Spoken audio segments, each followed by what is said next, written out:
Hi everyone, welcome to another episode of Sex Ed Taught Me. This is your host, Natalie Walton. For this episode, I have on another guest, just like Viv, who I know from my K through 12 days. Cody and I talk extensively about how our experiences as lesbians have varied and discuss the factors as to why that might be and what the future holds for queer sex ed and representation. This episode was a lot of fun, and it took many, many detours. We covered a lot of ground in what I consider to be a fairly short time, and I'm really excited to be able to share this with you all. So I hope you enjoy, and without further ado, here is Cody. Okay, well, hi, I'm Dakota, or most people call me Cody, and I'm here doing this really interesting interview for a very, very cool person who I've been lucky to know for a while.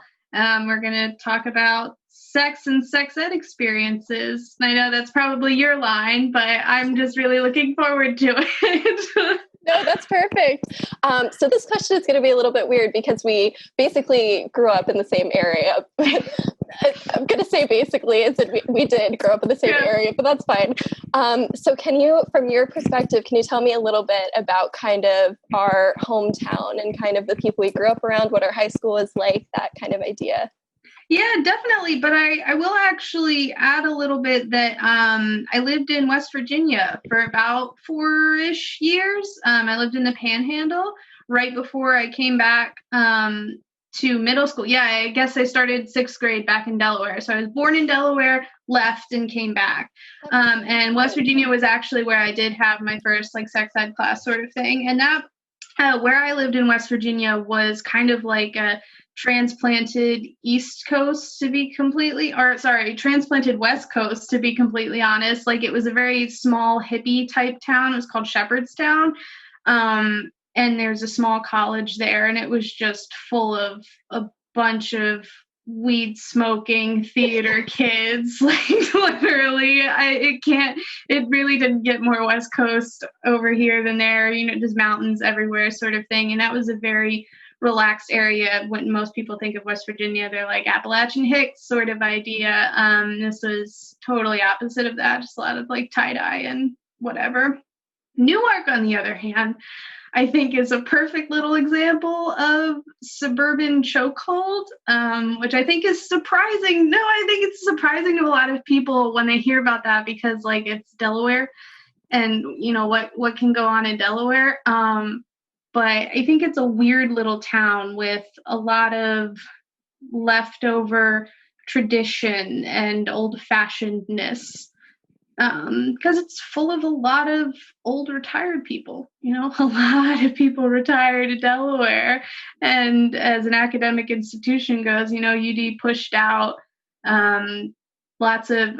Newark literally pushed out a middle-class Black community to set up a university. So what we got left was just a bunch of affluent white people who then bleed into weird little suburbia that when the college is going on, it's just frat kids, frat and sorority people. They're just surrounded by that. As then growing up, I lived in a middle-class little suburban neighborhood where kids go to each other's houses sort of thing. And, parents get day drunk. Yeah, no, I actually think that's a really good explanation of it because it really is so hard to explain to people kind of what it's like to be in Delaware and in northern Delaware specifically, and just trying to explain like when I say that growing up was kind of boring, if I describe suburbia, you are picturing Newark, you don't have to try. And people always think I'm kidding or exaggerating when I say that, but when I talk to other people from Newark, they're like, no, I totally get what you mean. It's not notable. Yeah. It's literally any town. When I read a book and they have an Anytown USA location, it's just Newark in my head. So let me think.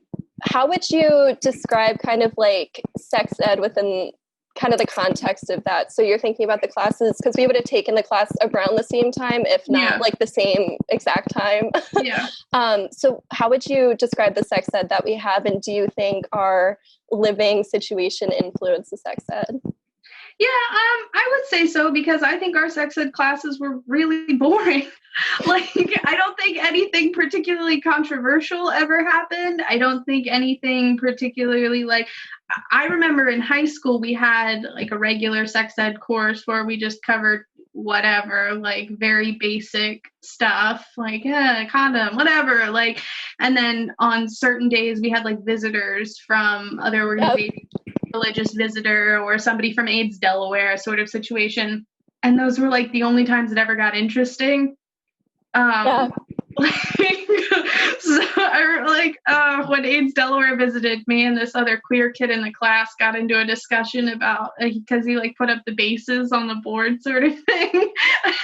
And like the final stage was like penetration is the final stage, and all the two of us, we were like, hey, hold on. What about lesbians? Are we gonna assume that's always the final stage here? Why is it gonna be a dick or a phallic thing involved? Like, we were so mad, and the whole class was like, what the fuck is going on? What is happening? Because again, otherwise it was just super tame.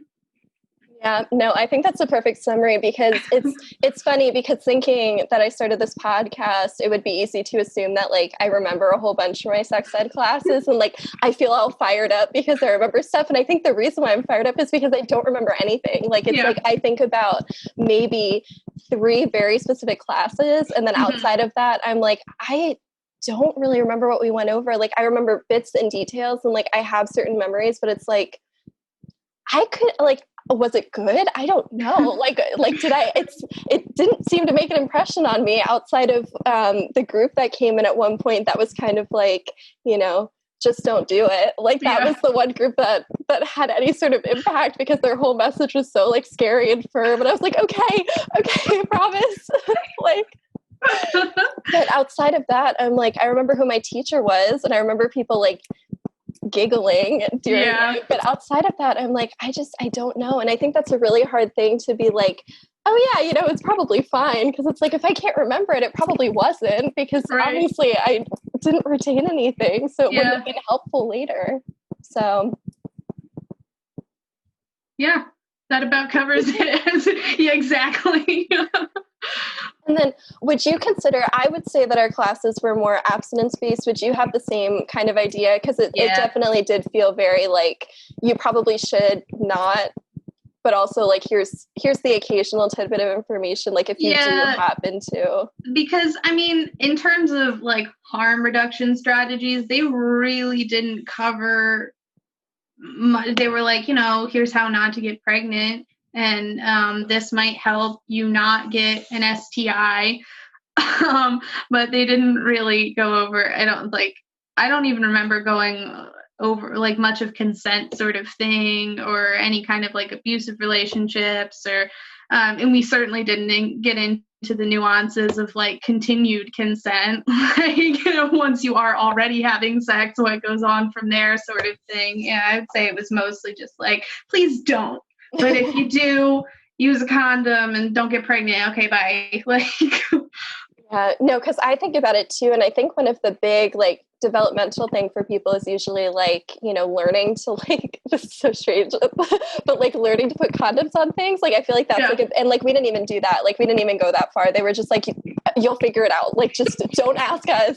Do not like. I feel like they told us like, never tear the package with your teeth sort of thing. And like generally had an overview of like things not to do when putting on a condom, but never did a demonstration or had anyone try, which I think is a serious failing if you're in high school and you're not even gonna, shell out a little bit of cash for some friggin' like vegetables and condoms. Like, okay, so kind of, I don't like kind of combining your experiences. So thinking back to growing up in kind of this like hippie West Virginia environment, was the sex ed that you received in high school kind of like your first big experience with sex ed, or did it start younger? Started way younger. So my mom has a PhD in sociology. Yes. Her PhD is in family studies, but she has multiple other degrees.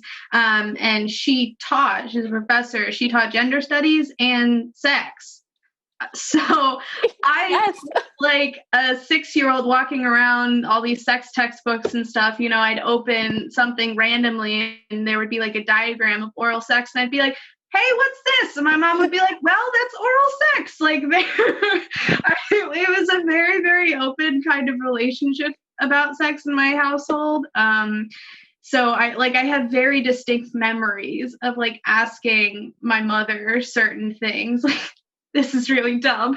Like when I found out what an erection was, I was like, Mom, is there like a female version of an erection? Like, because I had no idea, because an honest question, and and she told me legitimately, like, sort of thing, or I heard the term clit one day, and I was like, Mom, what's a clit? And she was like, well, it's for pleasure for women, like very directly. And even if I didn't understand what that meant, years later, I would be thinking back and I'd be like, oh shit, that's what she was talking about. Like she would just answer those questions. So by the time I had any kind of formal sex ed, I was like, I got this. This is fine. I was a weird kid. No, I really do feel like there's a certain amount of like separation between the kids who get like the early sex ed and the kids who just get, because like for me, I was one of the kids who got like really late sex ed. Like it was like in high school, that was pretty much when I actually was sat down to learn anything. Yeah.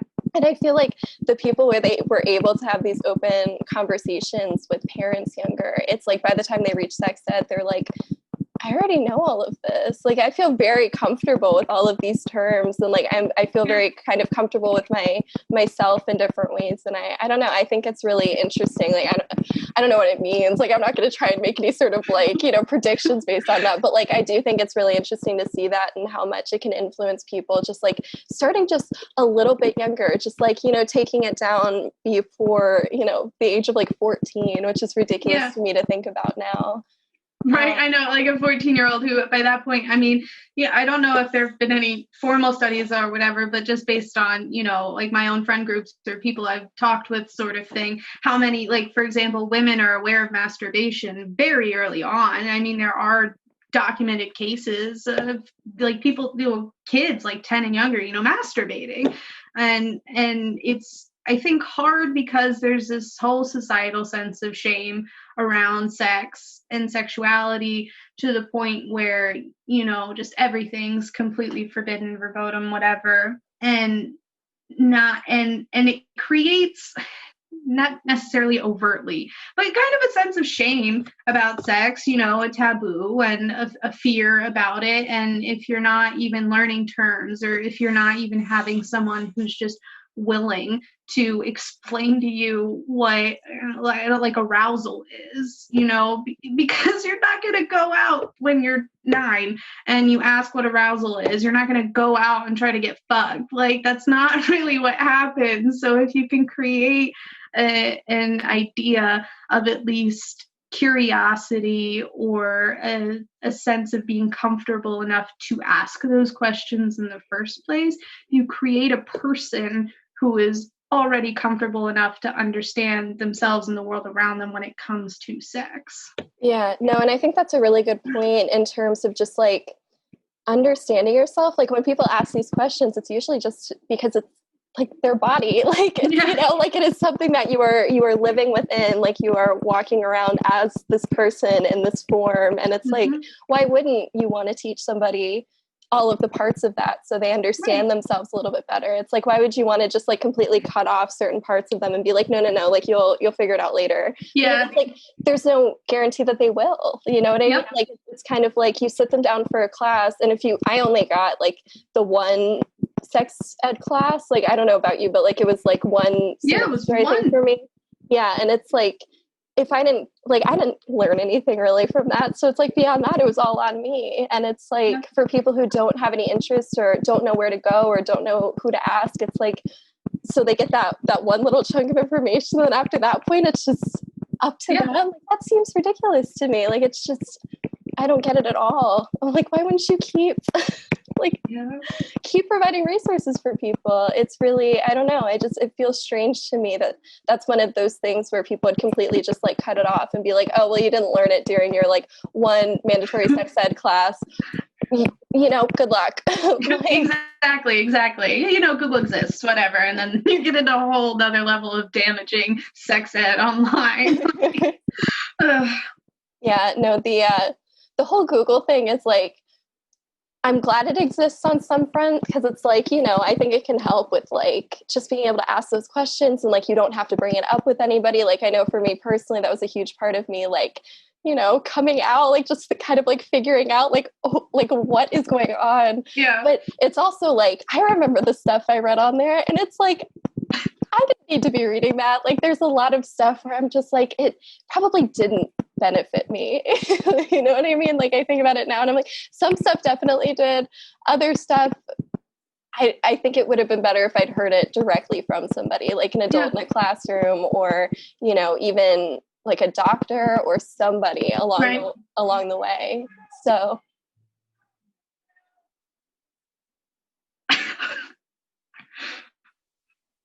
Sorry, I'm like, somebody was yelling up the stairs, I think, and I was like, I don't know what's going on.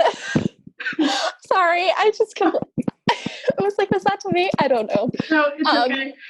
Honestly, I'm kind of concerned. I have neighbors right above me in the apartment unit. They play video games very loudly. Like, I don't know if they have headsets or what, but they're clearly like first-person shooter type online, like multiplayer gamers, and just screaming. It's a little early for them right now. They usually come out around like 10 or 11. Oh, God. All right, so getting back into it.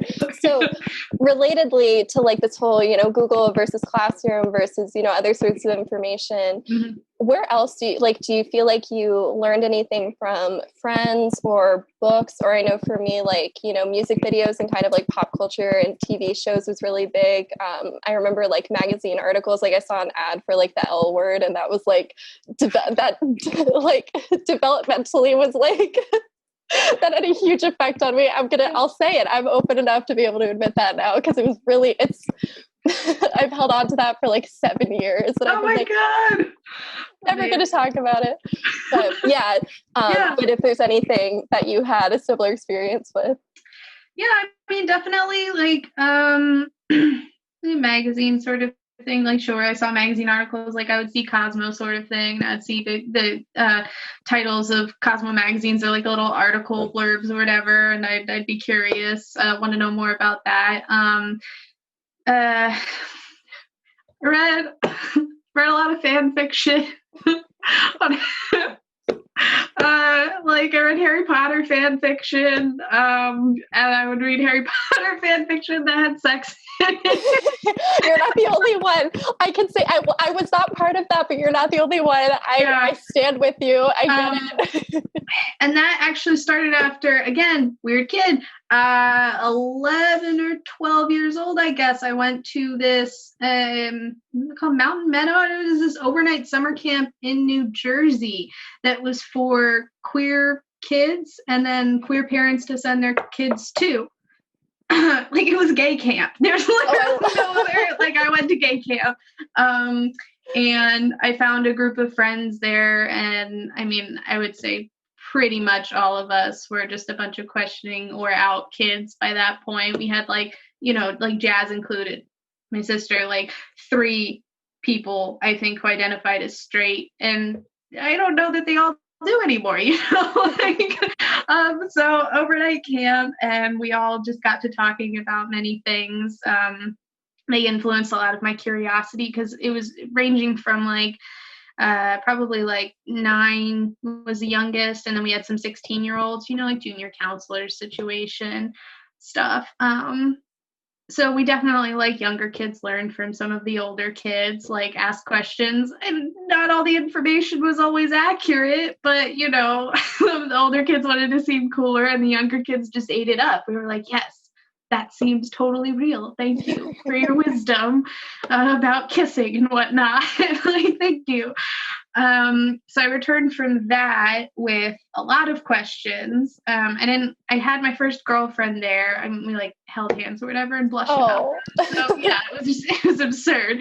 But you know, after that point, we would like email and like text sometimes or whatever, and we'd like talk about kissing or whatever. And remember distinctly at one point she like texted me, told me she like had a dream about kissing my neck, and I was like, whoa, that seems really extreme.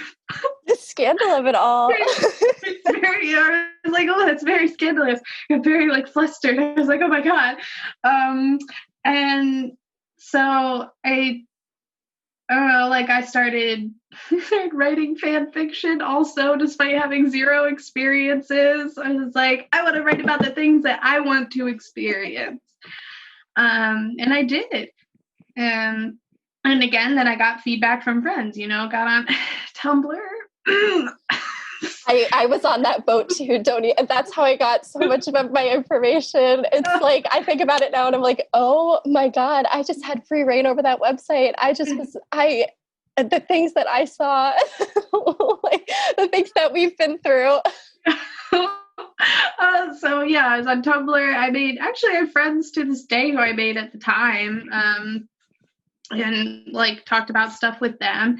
And then YIG, Youth in Government, was one of the first places where I met other out people. I mean, like it was in high school. I knew out people in high school sort of thing, but that I spent a lot of time with, especially like over the YIG weekend sort of thing.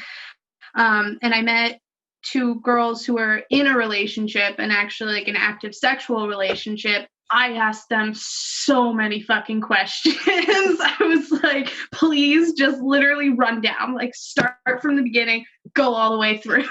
And they were really open about it, which I was very lucky to experience, to meet people who would like actively discuss their sex lives with me. And like sort of just went from it. Like I'd say friends definitely had the major influence of teaching me about sex or getting me interested in sex. And then books. I had a friend who read a lot of romance books. They were awful, and I did, you know, just straight people romance books, and I read them anyway because I just wanted to know. And that's where I think most of like my sex myths come from, is like straight romance and straight people sex. That was like, at the time I was like, this shit seems whack. Like I don't want to experience that. That was me. Yeah. Well, and what's funny is actually I had a really similar experience with romance novels, because it's like there wasn't very much out there for like the queer ladies. Like yeah. I was like, I don't think I saw like a lesbian in a book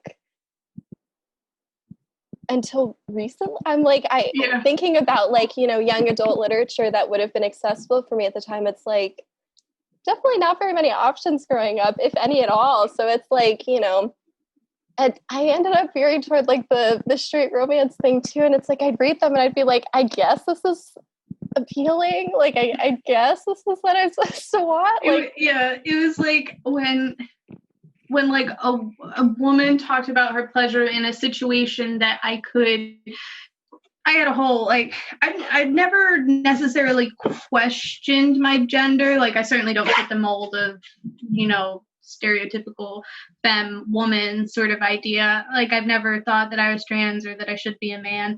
But when I could imagine myself in the role of the guy in a romance novel, much more interesting. So... No, honestly, even speaking as like a femme, like, yeah. I get that. No, yeah. I understand that. Like that checks out for me, because it really is like, just wasn't appealing. Like, it's really hard, I think, to explain to people. And it's such a like niche thing to be like, I don't get it. Like, I cannot wrap my mind around it. Like, it's all like, that's fine. I support you. I won't like, but it's not for me. The lifestyle just does not check out. And it's really, I think so much of my young adult life was shaped specifically by the straight romances that I was reading. And like this idea of like, okay, so this is what everything that I'm consuming is telling me I'm supposed to do. Like, great. Okay. Right. Sounds good. I guess I'll try. If you really want me to. Yeah, it's really, and it's like, I just think about how much of an impact it would have had if maybe I had a couple of resources or so. I mean, obviously there was a lot of like discomfort and a lot of like internalized homophobia with like trying to come out, and a lot of stuff where I was like, even if I did have a book handed to me, I'm not sure if I would have responded to it like 100%. But I think if it had, you know, continually showed up, like if somebody kept saying to me, like if adults in my life were like, no, it's fine. Like, it's, you know, this is okay. Like, you do not have to date men. Like, please, like, don't force yourself to do it. It's fine. Yeah. I wonder how much it could have changed a lot of my perceptions and, you know, a lot of my middle school and high school years, as opposed to sitting and Googling things like, am I gay quizzes and... Oh, that's amazing. Oh, amazing. Yeah. No, but like definitely, like, because I talked about the shame thing earlier, like around even early discussions of at least like thinking like literally what a vagina is, for example. There's even more of that placed on homosexuality or just queerness because there's an automatic label applied to anything. Like, you know, the whole idea of, oh, she's a lesbian, but my kids aren't ready to hear about that yet, because it's automatically a sex thing. And they're like, that is not appropriate for children. Children cannot know about these types of identities because it's automatically just about who you like to fuck. And that is unbearably frustrating, because you have kids then who just push themselves down into heteronormative labels, cisnormative labels, if it's about their gender, because that's what society's telling them is appropriate. Yeah, no, it really, because it's like, I mean, I saw Keira Knightley for the first time in Pirates of the Caribbean, and I knew immediately. Yes! I was like 7 years old, and I was like, I don't know what's going on in me right now, but I know it's something. This is something like this is a moment. Yes. But it's like, I spent so many years after that point being like, no, maybe not. Maybe it wasn't. And it's like, no, it definitely was. Like, you can keep trying to deny it all you want, but it's going to keep coming back. And I'd be like, we don't have the time for that. And I'm like, oh God, I just wish somebody had been like, we do have the time for that. That's okay. Like, it's going to save you a lot of time and effort and a lot of just like frustration and kind of the like, what do I do? Like, where do I fit in? What am I supposed to be doing with myself? I think it just would have avoided a lot of that. And but I mean, it is, you know, I have lots of good stories of moments where it was like, oh my God, how did you not see it? Like, how did, like, you really just lived your daily life and just like, it didn't occur to you that like, that was not a straight thought. Like, that was just like, not a straight thought. Like, it's just like, and not something straight people think. Best of luck, but like,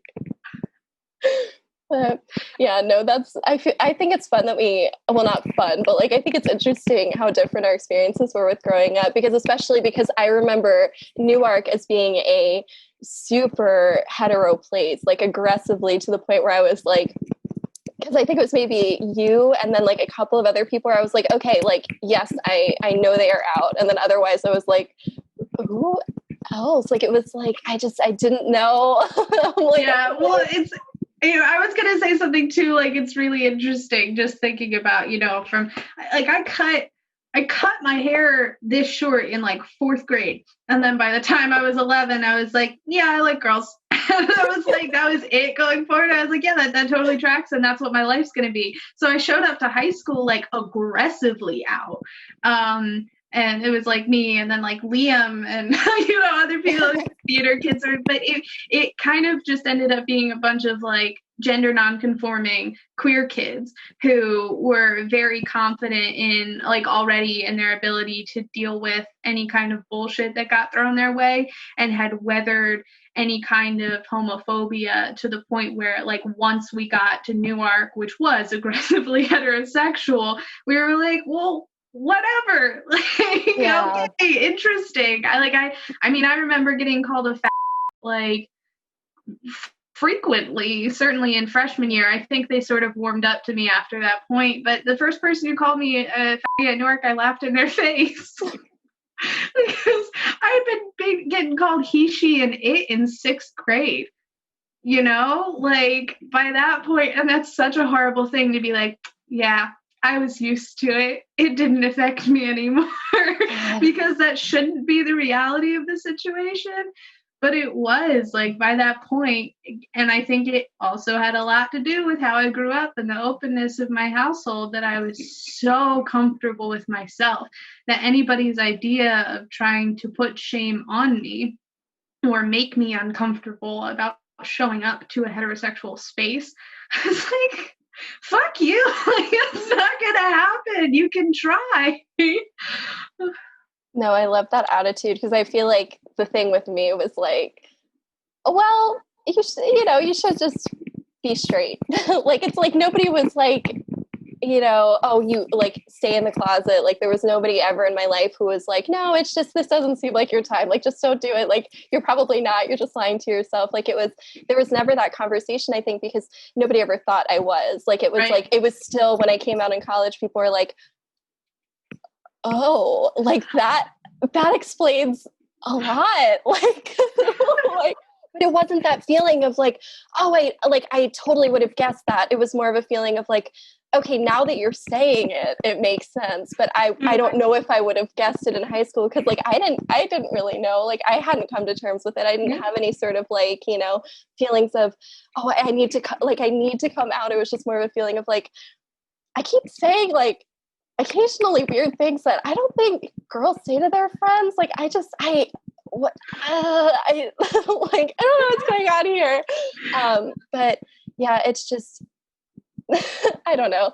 I do think it's interesting that our experiences were so different, and it's really, yeah, no, and it's honestly, it's good to talk about. Like, it feels good to just be so like open about it, because it really is such a weird time. And I think perceptions of high school, and like I'd always guessed that like the way that high school was for, or like middle school and just kind of growing up in Newark might have been different for us, just based on kind of, I was deeply closeted versus, somebody who's out. So just the differences in that. And I remember you like dating in high school, not to like air your laundry in public, but like, things like that. And it's like, for me, I was like, I don't even want a man to look at me. Like, I don't know what's going, it's like, please. Yeah. It's like, it's so interesting. And I'm really glad yeah, me too. Well, I'm really glad we could talk about it, because I love having these discussions. I've actually, I don't like talking about this, because it kind of feels like bragging. I don't mean it as bragging, but I've had multiple people throughout my life, like, and one even happened recently, where people who I've like lost touch with and then reconnected with, where I reconnect with them, and one of the very first things they do is they're like, you helped me realize I was a lesbian. I'm like, yes. If I do nothing in life, I want everyone to realize that they can be a lesbian. You too can be a lesbian. Well, it's such a great example of how important representation is, and this idea of just like seeing somebody who like, acts like how you want to act. Because it was just this feeling of like, oh my God, wait, like maybe we're more alike than I thought. Like, like suddenly we have a lot in common. Like, no, I love that. And I think it's, it's good. And it sucks that it's so dependent on like a couple of people who are so publicly themselves and so out and so unapologetic. And they have to take the brunt of so much like, bullying and harassment and just like all of this stuff to be able to, have people later come out and be like, Oh, that was actually, I could have also been out in high school. Like, actually, I was, just repressing it. Yeah, it turned me into a very controversial person for a little while because, every once in a while there's, those threads on Twitter will pop up or something about how, like, the onus of responsibility for education shouldn't be on queer people when, like, hetero people or questioning people need answers about certain subjects. And I would sit there and I'd read that and be like, I don't know about that. Like, kind of feels like the responsibility's on me because I have this knowledge. And Google, like, just thinking back to my own experiences of like what I would Google versus ask a real human and the discrepancies there, I would sit back and I'd read those kinds of threads and I'd be like, maybe it sucks. Like, sure, sometimes it's annoying or people can ask offensive things, but like I personally would rather bear that responsibility and steer somebody in a good direction than watch them go learn harmful information somewhere else. Yeah. And then I thought about it and I realized it's much harder for people who have not been out the way I have. But like, I totally get it. I really get that perspective. And that's definitely been one of the greater learning curves for me. I was never a person to be like, well, if you're not out, you're not gay enough. If you're not out, then you have a responsibility to come out if you're really in a relationship where somebody else is out. I've never been that person. I think that, coming out is a very personal and important experience, but I do also think that once you are out, that if you can and people have questions, that sometimes you should try to answer them. No, I really get that because I do think it's really nice to just be able to like see somebody who looks like yourself. Like, I remember feeling such a sense of like, God, this is so embarrassing. This is one of those moments of like, yes, you were closeted. Like, God, we get it. Like, but I would feel this sense of like solidarity when I'd see like, like sapphic couples together. Like, I would just like sit there and I'd be like, yeah, like I don't know how to explain this feeling, but like, I definitely feel some sort of connection. Like, I'm glad they're here. And I was, of course, just like, yeah, ally, like, let's go, like, gay marriage. But it's like, wait, you dumbass little gay kid, listen. That's so like, good. Oh God. Yeah. And I'm like, if I shared the stuff that had been like going on in my head with other people, like if I had just like been online and had been like, hey, is this like a straight thing that people like, do straight people do this? Like, I would have had at least a couple people who are like, okay, we need to sit down and talk about this. Like, there's a lot to unpack here. But I really, I love just like casual representation, like not even the pressure of like, necessarily sitting down and like teaching other people, but I think there's so much value in just like being present. Like, I love the ability to like ask questions. And you mentioned earlier being able to talk to a couple and just be like, how does this work? Like, what's going on? But I think there's also something just really good about being able to see people and being able to either online, like I remember, going through all of the like, the lesbian blogs on Tumblr. Like, it would be like late at night and I'd be like scrolling through and I'd be like, oh God, they're so cute. They're adorable. Why does that resonate with me? Moving on. That's really, I would spend like a whole night just like going through pictures and I'd be like, wow, I feel a lot more connected with this than I do with like the straight stuff that I see. But like, no. Like, I'm not gonna go there. Like, that's not for me. Like, it's like, I think it was actually, but it's, like, I think about those moments now and I'm like, I think that was so helpful for me developmentally and becoming more comfortable. And I think in college, it was this feeling of like suddenly being surrounded by queer people. Like, I met this group of people where it was like immediate, where I was like, wait, I can name like 7 or 8 people who are all out, like, and I just felt very like comfortable and ready. And I was like, you know what? Like, I've been keeping this on the DL for forever. So I guess it's time now. But it's, in a way, it's sad that it had to take that much. Like, it had to take, 20 years or whatever of like building up experiences and having small moments of like, I think that's more meaningful than what I'm telling myself, like, I don't want to deal with that yet. And I don't know. It's just kind of like, I'm glad it happened when it did. It's just, it would have been nice to have avoided a lot of the stuff kind of in between and all of that weird confusion of like, okay, so why is it that I don't want to go on any dates with men? Like, why does this feel so uncomfortable for me? Like, why do I not like attention?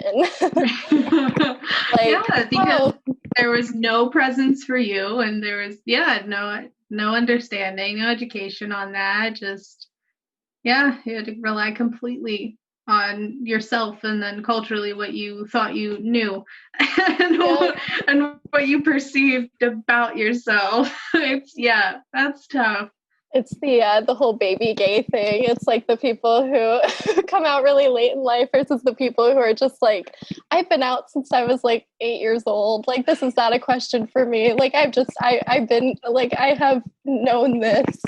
Like, my like dream since I was like 15 is I wanted to open not like a foster home necessarily. Have you seen The City on Netflix about the no, what is I it don't called? think so. Well, anyway, the whole idea is I used to dream about being a mama dyke essentially and buying like a whole complex or whatever in San Francisco or like premier gay real estate area and having like renting it out to a bunch of baby gays and like being like a foster mom slash like support system slash like home for questioning queer kids sort of idea because I've been so comfortable for so long sort of thing that every single time I see a baby gay now I'm like, you are my child. Please let me help you, let me support you. No, I love the found family thing, and I love the idea of like finding support systems. I just think there's so much importance in that I think can get kind of lost along the way. Or like if you're not somebody who's part of the community, like you don't necessarily get like you understand the concept of found family, but you might not understand like how vital it is and how important it is for some people in coming out.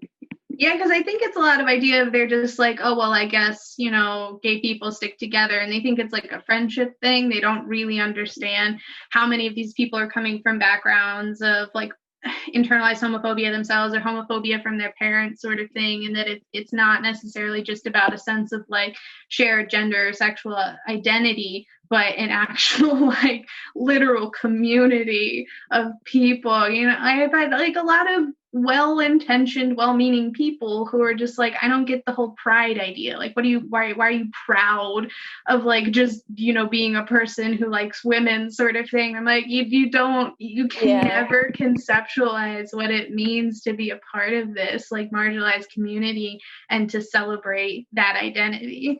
It'll just never make sense to people. Yeah, no, and it's really, I remember first kind of like accepting it and being like, well, okay, I remember texting a friend at one point and being like, I don't know how to explain this one, but just hear me out. And then like a couple months later, I was like, oh no, we're going full send. Like we're going to tell everyone, like we're not holding back or anything like that. But I just love the idea of like people finding each other and just the feeling of like, there's so much emotion that goes into it. Like it wasn't even like at the time that I was coming out, like I wasn't even like scared of it anymore. Like there was no sense of like, what's going to happen to me, which is a huge privilege to be able to just be like, yeah, you know what, I'm ready. Like personally, I feel ready. I'm in an environment where I feel very comfortable and people understand me and won't question me or, won't harm me or, anything like that. But it's like, it was really powerful, like not to be all like, oh my God, like I came into myself, like I grew up, but like it was a really kind of powerful moment to finally be like, it's like, and to find a label and to be like, oh my God, like I only like women, like I'm a lesbian, like this is okay. Like it was so like freeing. And I think that was one of the biggest things for me was coming out of like trying to figure out where exactly I fell. And it was like, what term works for me. And like, this is very much like a personalized thing of like, if you even want a term, if you want a label, if you want to categorize yourself. For me, this is just one of those where I found it and I was like, yeah, like this absolutely makes sense for me. Like I don't doubt it. Like it's not something where it makes me feel, any sort of complicated mixing of emotions. Like it's just like, yes, this label makes sense for me. And this is like what feels comfortable. And like, I still have those moments where I'm like, I just get to date women forever. Like, I just like, this is good for me. Like literally that's how I was feeling. I was like, oh my God, like I have hit the jackpot. Like this is it. Like it doesn't get any better than this. Yes. Yes. Yeah, absolutely. 100%. That's how I felt too when I really started, I used to come out to people and be like, yeah, I'm gay or whatever. And then I'd use lesbian a little more. And then when I actually started like fully always 100% whenever I introduced myself, people asked like gender or sexuality, I'd just be like, I'm a dyke. Like that's it. Like I am a dyke. Thank you for asking, the whole, can I ask you a personal question thing? And probably every day at Newark. Can I ask you a personal question? You sure fucking can. I'm a dyke. Thank you. Move along. It's very powerful. There is. Yeah. There are a lot of arguments about labeling sort of thing. And people get in such a tizzy over it and about education, and they're like, do I have to teach every letter of the LGBTQA? They do the whole alphabet soup thingy. I hate that so much, but like the point is behind it. Like they're like, do I have to teach every letter of this acronym? And it's like, yeah, yes. Can you just? Sometimes the words are really important. Yeah, they really are. It's self-validity. Just yes. Just say it. No, absolutely. Because it's really one of those things where I can always tell who like doesn't have anybody in their life who's like queer or can like help them, because they'll get really stuck on the letters and they'll be like, they won't remember the order, or like they won't remember like what the words mean, and they'll kind of, you can see like the hesitation, and like I'm not going to like invalidate anybody's like learning journey or anything like that, but it's like it does feel very evident. I think sometimes the way that people will ask questions, or in the way that they'll talk about it, or just kind of be like, oh, the community. And it's like, and it's like, I think it's really important in those moments to be like, hey, if I don't know, maybe it's time for me to educate myself. Like this is one of those things where it's like, if I want to, I'll sit down and explain it to somebody, but it's also like, it shouldn't necessarily be, something where every time somebody's like, hey, what exactly does this acronym mean? What does this mean to people? What's the idea with labeling? It's like, you can find all the discourse online. Yeah, like and that's certainly another one of those. Is I've had people, like even recently, I had someone ask me like, well, what's the difference between bisexuality and pansexuality? And I was like, I'm going to be totally real with you. I will not answer this question because I don't identify as those things, or as bi or pan. And so I'm not going to give you a definition that you can look up, or that you could instead maybe find out from somebody with that identity, because there's not a strict answer to these things. And like asexuality, I have no experience with asexuality, and I'm not going to answer a question about what I think being ace is, because I'm not ace. That's not a question for me. I can tell you, well, the A is asexuality. There, you run with that. Like, go find out. So.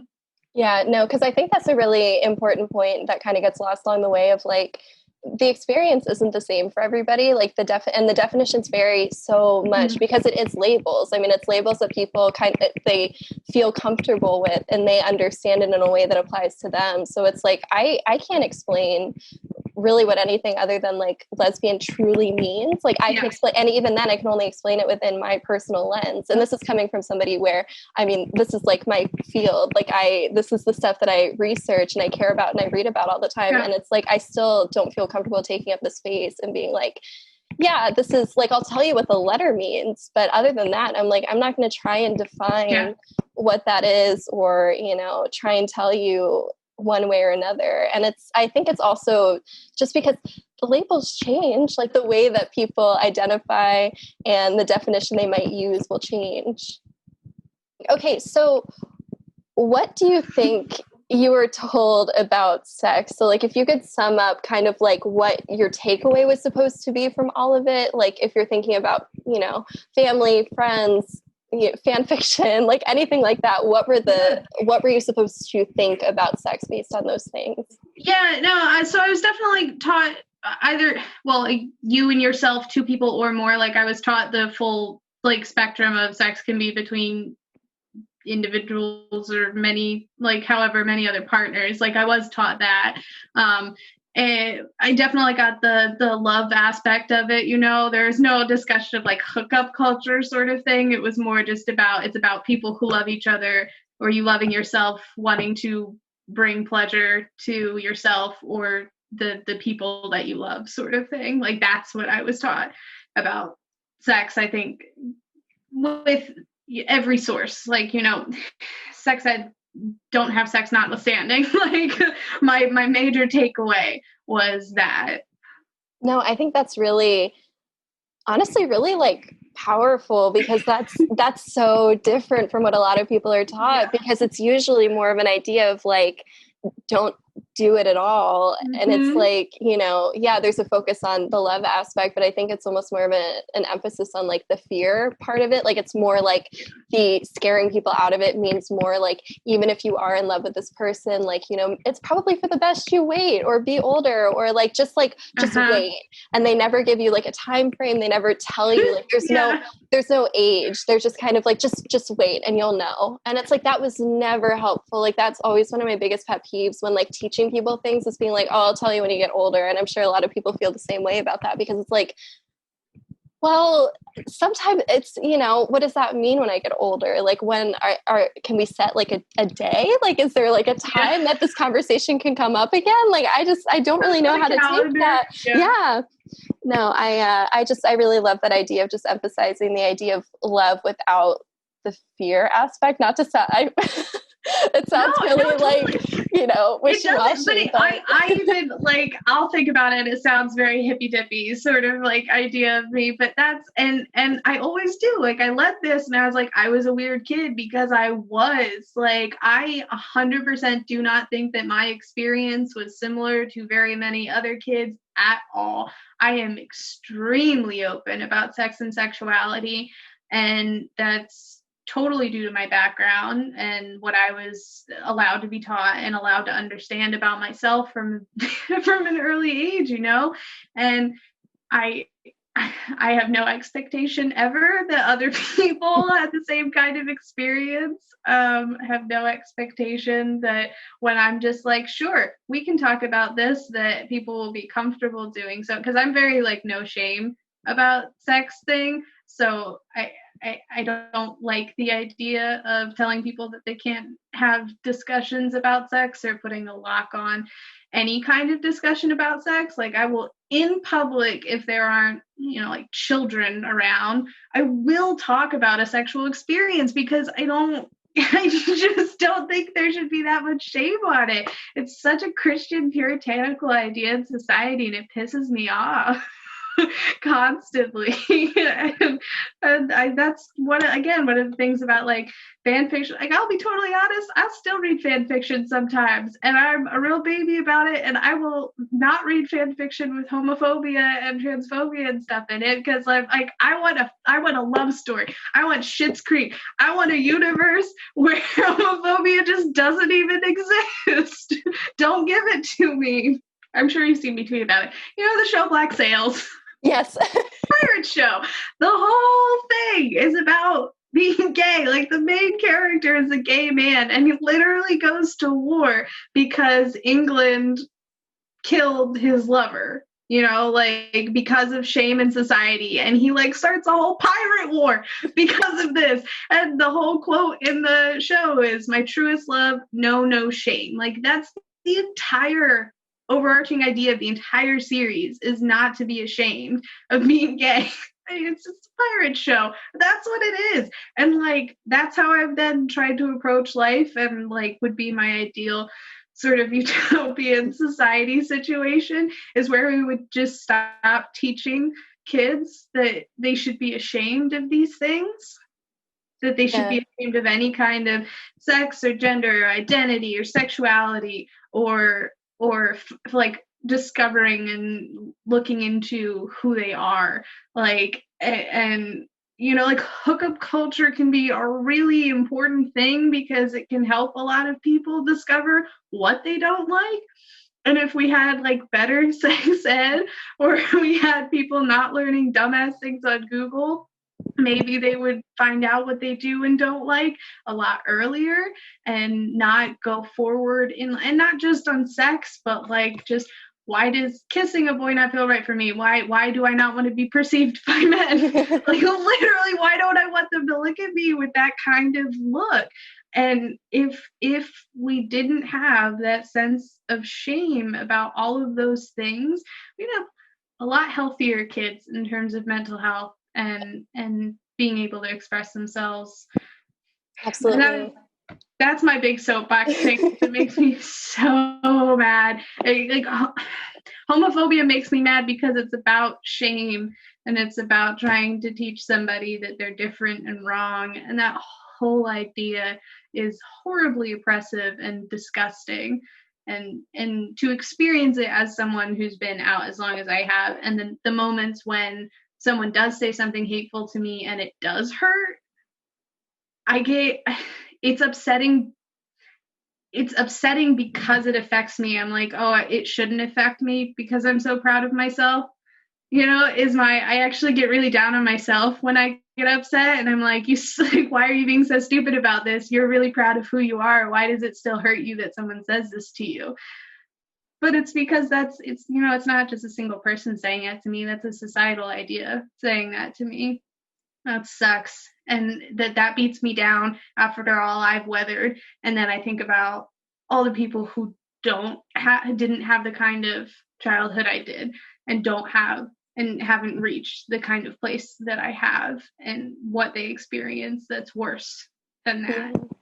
No, and there's like two kind of main things that came out of that. And I think one of it is like, you can still be proud of yourself and still be hurt by the comments that people make. You know what I mean? Like I think that's such a terrible thing to have to tell people and be like, no, it doesn't make you any less yourself if you're hurt by mean comments. Like it's, you know, people will say mean things, like people will act in certain ways, might not be toward you, but it might be towards someone you love, might be towards someone you know.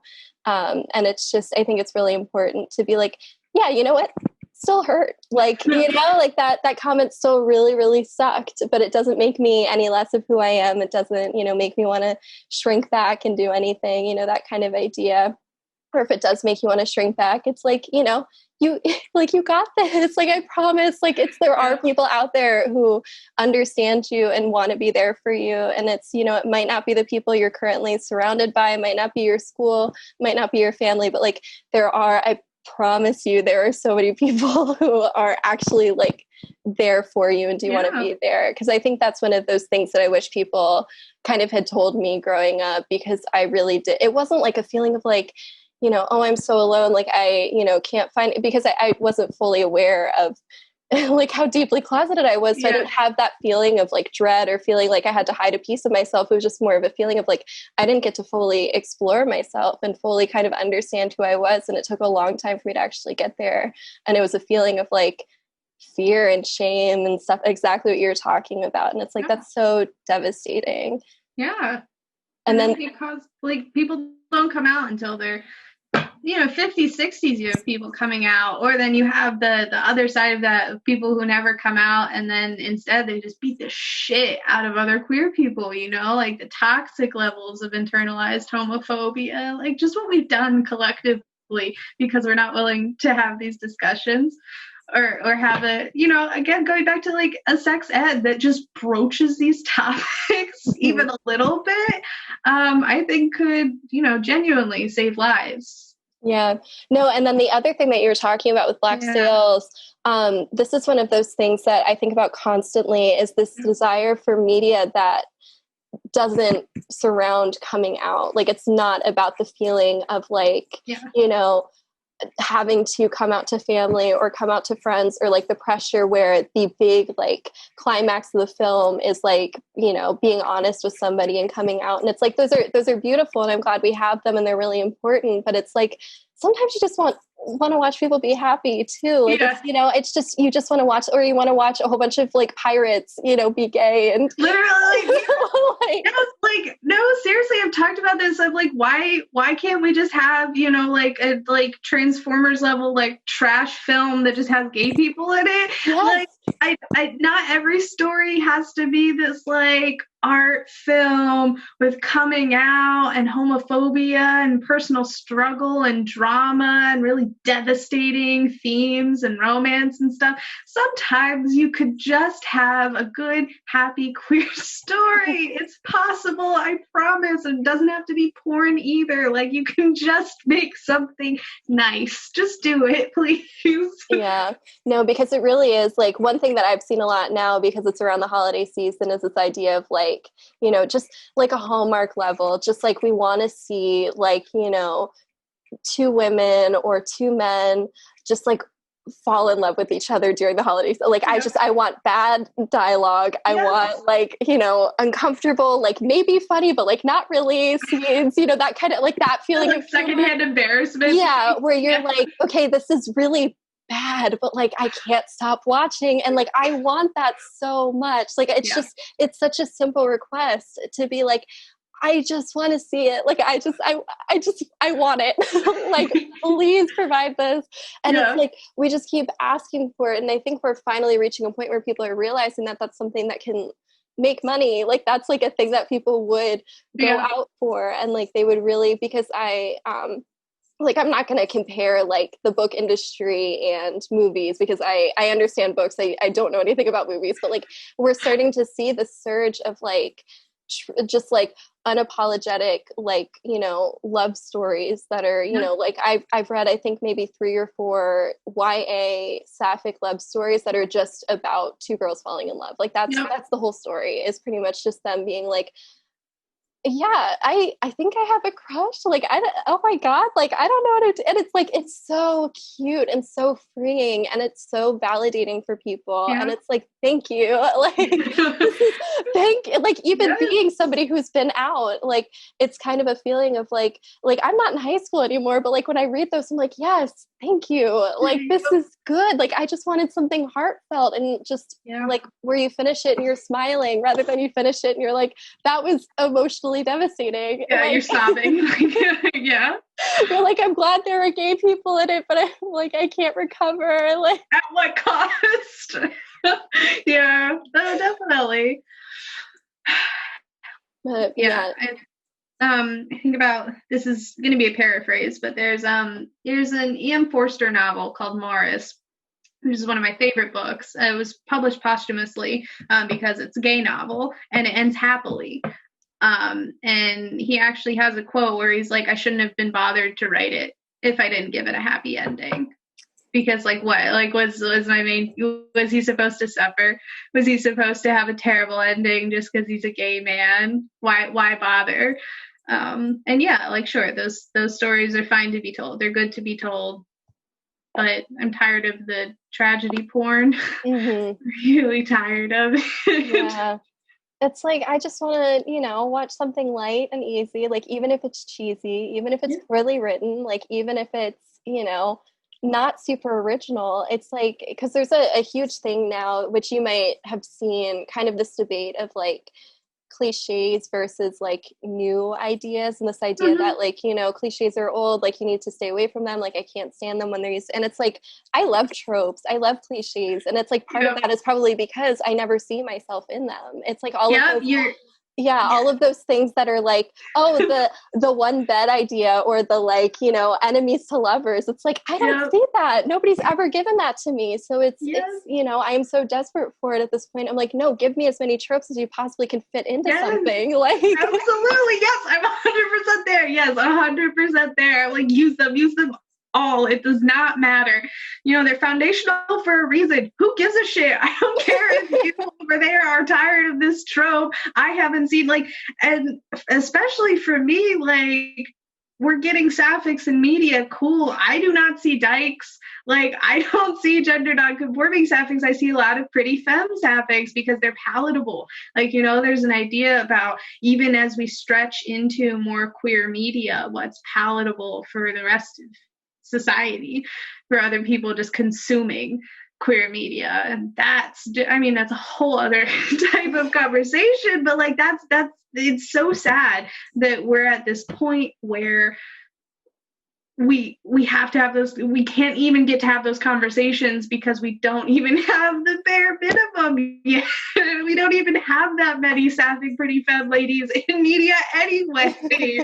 Why do we even start talking about seeing other types of lesbians represented? We need the other ones first. Yeah. No, and I really do feel like it's such a trade-off of like I want more for us. Like, I want there to be more stuff. And I also want to be critical. And I think there's such a hard balance between, no, I promise to you, just because I'm criticizing this and just because I'm saying I'm tired of seeing historical lesbian films or whatever it might be, doesn't mean I don't want to see them. You know what I mean? It's like, just because I'm a little bit tired of this and just because this is what we're seeing over and over again does not mean I don't actually want to see them. Like, it's valid to criticize without being like, no, I'm good. Like, you're no more. Like, it's, you know, just stop making like historical sapphic films all the I like to say that if I wasn't criticizing it, I didn't care. And that's so much worse. Like, if I don't have a critical thought about it, that means I really just don't even have a thought about it. No. Yeah, no. And I really think the palatable thing is really important too, because it's like, I think about movies like Love, Simon, which are so important and so, you know, like mainstream and just kind of like, it's meant for people and it's kind of like, you know, a beautiful love story, but it's also definitely written in a way that's very friendly and very kind of chaste and young. And it's like, I love that we're starting to get there, but it's also like, we're not seeing that much for adults either. It's like, I want to see a whole bunch of 20 somethings who are, you know, out and dating and trying their best. I want to see, you know, people in their 30s and their 40s, people who are just kind of like, you know, like I don't want to say this, but like a little bit less of a dramatic L word. Like, how about we get something that's just a little bit more absolutely. like... I mean, I have consumed probably like every possible gay movie that's ever been made. Like, genuinely, like, I watched them all, and then I turned to the point where I was going on, you know, Reddit list for the most homoerotic films because I've seen every gay film at that point, sort of idea. And you know, it is like it's either porn or it's campy or it's really devastating emotional drama. And a lot of it's not good, and a lot of it's indie, just terrible, terrible film. Not even in the like, oh, this is like cringe because it's bad dialogue sort of way, but just like poorly made movies sort of thing. And, you know, and then you get stuff like Love, Simon, and you're like, yes, this is wonderful, but again, please like make me something with, I don't know, anybody in college or somebody who's a little older, that's a little more of a compelling story. And again, not a coming out story about a very affluent white gay kid. You know, Moonlight, great, really big deal that it won the awards it did. And I mean, to have a story about especially queerness in the Black community was a huge deal. And they didn't even kiss in the end, you know? Like, I think about that a lot. Like, they didn't kiss. They were just sort of like sitting there holding each other, and it was nice. It was really nice. It was tender. But that was also it was palatable. Like, it really was. Yeah. You know? It's like, and it's really hard to explain because it's like, I'm not necessarily asking for like, you know, graphic content. I'm not asking, it's like, when I say like, I want something more, it's like, I just want to see people who are like dating, like in the same way when I watch rom-coms, like straight rom-coms, I want to have that same feeling.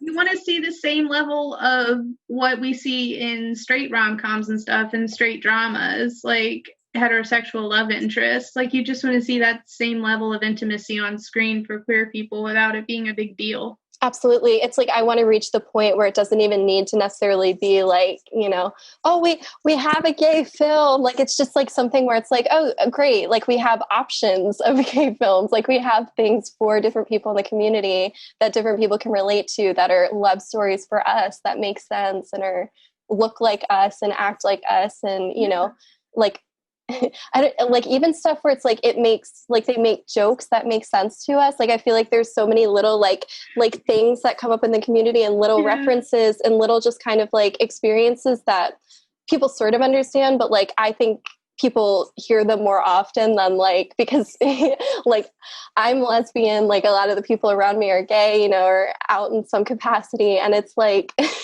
you know, like I'm surrounded by certain jokes and inside jokes and information that I just assume everyone else also is exposed to, and then I'll make a comment, and they'll like the, you know, the jokes about, you know, like gay people walking fast and stuff like that, where like I'll make that comment and like certain people look at me and it's like, this isn't to like, you know, rag on them or anything, because how are they supposed to know? But I'm just like, I'll make a comment and they'll be like, what? Like, what are you talking about? And I'm like, and that's why it's so important to have people who get you and get your community and are part of your community writing your story. It's because we can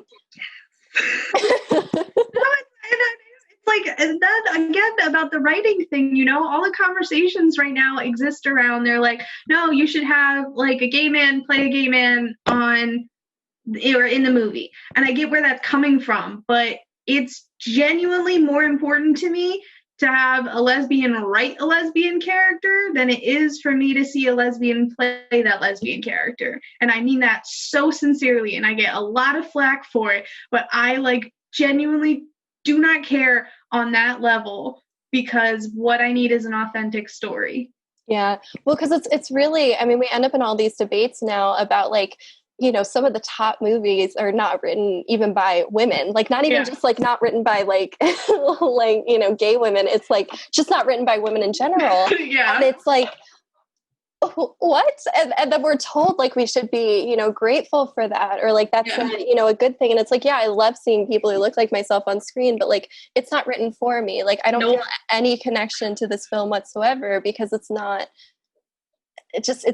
for me. Like it's missing components that are so key to who I feel like I am and who my friends are, and just like what it feels like to grow up. And I think I'm like trying to think if there's been any sort of contemporary examples where I've watched something and I've been like, yeah, that actually like that character feels like me. Like I'm reading it and I'm like, yes, that is like, that's a lesbian written by a lesbian. Like I feel like that's so, it's kind of rare. And it's just like, I don't know. I don't want to sit here and be like, no, like only certain people can write certain stories, but it's, you know, there is a certain kind of like understanding and a certain kind of dialogue and just like a certain way of approaching things that are different when you're actually in a community.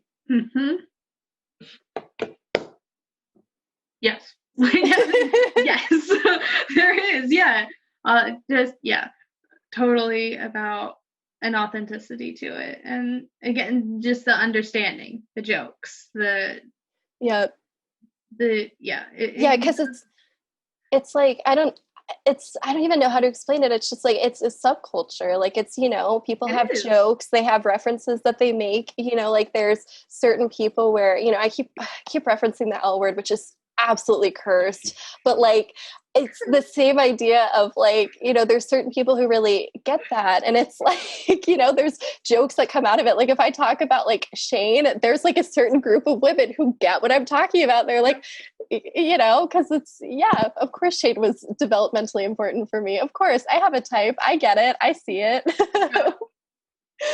But it's like, I don't know, it's just like, not to, you know, pull on the same point, but it really is just something about feeling like it was written for you, and like having the feeling of like that's your friends, like that is your environment, or even just like wish fulfillment of like, I wish those were my friends because they get me. Like it's a very much idea of your voice mattering and your life mattering and what you participate in daily in the culture and the found family of yours, like what you have found and insinuated yourself into, the kind of life that you have built, seeing that on screen or again the idea of like a queer kid seeing that on screen and they're not out and they don't have that yet, and the ability to look at that and be like, I could. Mm-hmm. No, like, it really, yeah, it provides such a sense of like hope and just such a sense of like, I don't know, because it's going to be different for everybody, but I really do think there's such a wonderful thing of just being able to see people and just being able, even if they're not real, even if they are fictional characters, they're written by somebody who, you know, probably resonates with them in some way, might be part of the community, you know, and you can feel connected. It's a group. It's people who understand you. And even if you don't fully understand yourself yet, like even if you're still questioning and you're like, I don't know where I fit in all of this, but I just want to see. It's like, that's perfect. We need stuff out there so people can question, and it's less of a like, you know, it's either you're one or another, or you fit in one place or you don't fit in another. It's like, no, it's try things out. Like, here's different types of media. Here's, you know, different things. Yeah. Here's, you know, yeah, I just think that's really, really important. And then kind of shifting gears a little bit. So, now that I feel like we've gotten a sufficient tangent, I know. How has your understanding of sex changed over time? Like, has it? I mean, because you were coming from a place of somebody who kind of had experience, like, I don't want to say experience, but like you had education beforehand and you started pretty young. Like, do you feel like anything changed as you got older, or was it kind of you hit a point and you were like, okay, I think I kind of get it? Like, no, I definitely. So, I mean, I would say when you were hesitating to say experience, it's like perfectly accurate. And now I would say it too. It's like I had a lot of knowledge. I had a lot of understanding, sort of thing, but I didn't have sex for the first time till I was in college. And like, again, not the whole idea of like, oh, that's so late, like whatever, you know, like that's a dumb idea. Like there's a period where you're supposed to be having sex, sort of thing. But I've also only had sex with one person, you know, and I didn't actually have my own sexual experiences. Like I didn't masturbate until I was in like late college, early grad school sort of idea, just because I was like, well, I mean, it was also, you know, I'm living in a house with another person and Jazz and I shared a room a lot sort of idea. So I was like, I'm just not going to do that. Like, that doesn't feel right for me. So like personally, just my understanding of sex shifted from an understanding of sex from a third person point of view to an actual like first person, this is how I feel, this is what sex is like for me, and like how I'm going to approach having sexual relationships sort of idea. So yeah, definitely changed getting older. Absolutely. No, and I think that's a great point, because it's, you know, you can study all you want and like you can read your blog posts and you can like, you know, ask questions, but it's like it's really difficult to actually fully understand like yourself and what it's like to be with a partner and like just like everything until you're like actually in the situation. And it's like, and I think in a way that makes people kind of scared, or like it feels like they might not know what to expect. And it's like, no, you like all of that preparation, all of that studying, all of that education is helpful. Like it's good to go in with an understanding of, you know, your body with your partner's body, like kind of what you're going to actually be doing. But I also think it's, you know, there just have to be an understanding that like you're not going to know everything. Like it's there's going to be stuff you have to figure out and piece together. Yep. No, and I always really like kind of emphasizing that point of like, you don't need to know everything. Like this is coming from somebody who's like constantly like, no, I do need to know everything before I make a decision. Yeah. You know, I was like before, because this was me and my ex-girlfriend sort of thing, is the one person that I had sexual experiences with sort of thing. And like, we kind of like, you know, decided on a day that we were going to have sex sort of idea. So, you know, beforehand, I'm like looking up tutorials online. I'm like Googling like best ways to eat a girl out, like sort of thing. Like, and you know, then I actually got into the situation, I was like, why did I look at a chart? This did nothing. Why did I do that for? Like, that was really dumb. It didn't okay, I have a general working idea, but it's not a working idea of anything. Like, I'm here now and have to do what I have to do now in this situation, you know? So that, yeah. Yeah, no, and I think that's such a like honest human thing of like there's such a trade-off too. And I know people always frame it in this idea of like inexperience versus experience, but it's like in theory, every time you're going into it, it's a new experience. Yeah. Like, it doesn't matter if you've had prior experience or not. It might be different in one circumstance or another. And I think it's really important to just be open to that and realize that, like, you know, your attitudes are going to change and grow as you get older. And like, just because you think you know everything with one partner doesn't mean it's going to stay that same for the rest of your life. Yeah. No, and because I think one of the things with this podcast is kind of this idea of like education and opening these doors and these conversations. But also, like, there's only so much that can be taught. Like, it's, you know, there's kind of a point when you have to be like, yeah, no, it's good to know and it's good to understand, but it's also like, it's good to get experience too if you still want that. Like, if you choose for that to be, you know, your path and you're interested, it's like, it's good to have your field experience. It's good to actually get out there and kind of understand. And that's really the best way to actually get an idea of what's going on, and the best way to understand your body, best way to understand a partnership and what you expect from a relationship, and, you know, pretty much everything. It's like, there's a lot that kind of goes into it. And it's not to, you know, sound like it's this really big life-changing decision, but for some people it really is. And I think that's, you know, it's okay to validate that, and it's okay to feel that way. Yeah. No, and then, okay, so kind of wrapping up, just kind of pulling it all together, what do you hope to see in the future that's taught about sex? So is there anything where, like, if you could go back and you're talking to, like, you know, your 15, 16-year-old self, what would you say? Ooh, well, if I was talking to my 15 or 16-year-old self, I'd definitely be like, try to find a way to masturbate earlier. Like, I know that's dumb, but like, that was a big deal for me, figuring out what the orgasm was. I was like, oh shit, this is a thing. That's interesting. And like, they're like, for that, and then for that, like, I actually wish that in sex ed, that masturbation was a topic that was, I'm gonna say touched on. I didn't mean it like that, but like, genuinely.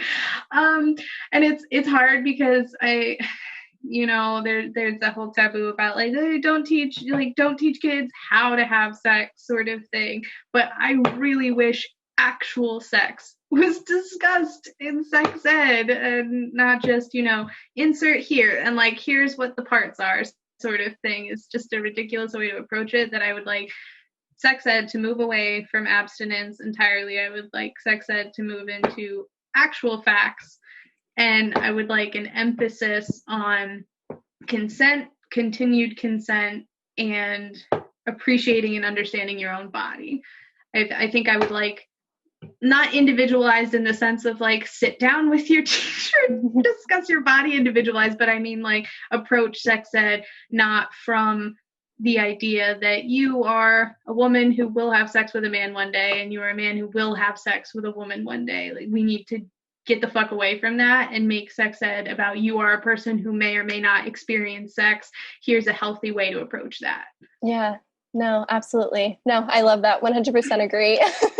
Like, all right. Yeah. If you have any other stories you want to share, you're more than welcome, but I don't have any more questions for you. So I'm all set. All right. Thank you. Hi, everyone. Before we, tune out, I just wanted to say thank you so much for listening to this episode of Sex Ed Taught Me. Thank you for supporting this podcast and supporting this kind of, ridiculous hodgepodge idea that I came up with, because I wanted to see it and try it out and see what happens.